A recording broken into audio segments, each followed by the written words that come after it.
గత గత గత ప్రభుత్వం బీఆర్ఎస్ పార్టీ అధికారంలో ఉన్నప్పుడు జియో 46 అనే ఒక జీవోని తీసుకొచ్చింది.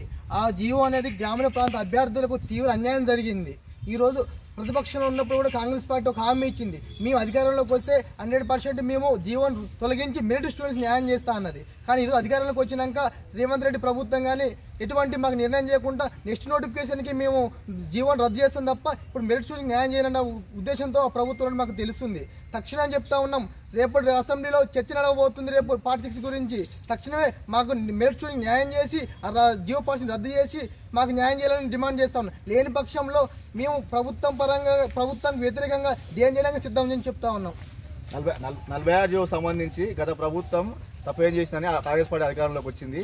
రేపు అసెంబ్లీలో 46 జియో గురించి చర్చ ఉంది కాబట్టి బట్టి గతంలో ప్రతిపక్షం ఉన్నప్పుడు చెప్పిండ్రు, చంద్రబాబు గారు సార్ చెప్పిండ్రు, సీతక్క కూడా చెప్పింది న్యాయం చేస్తామని చెప్పింది, ఇప్పటిదాకా న్యాయం చేయలేకపోయినరు.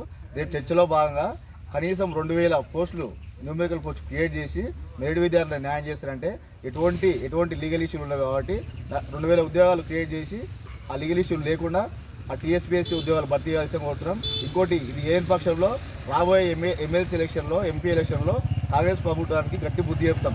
లేకుంటేనంటే మీరు మాట ఇచ్చారు కాబట్టి మాట ఇచ్చి మాట రాపుతారు. మీరు లీగల్ ఇష్యూలు ఏమున్నా కూడా మీరు కమిటీ చేసుకోండి, మాట్లాడండి. రేపు సాయంత్రంలోగా ఒక నిర్ణయానికి వచ్చి మాకు న్యాయం చేయాల్సిందిగా ఈ కాంగ్రెస్ గవర్నమెంట్ మేము డిమాండ్ చేస్తూ ఉన్నాం.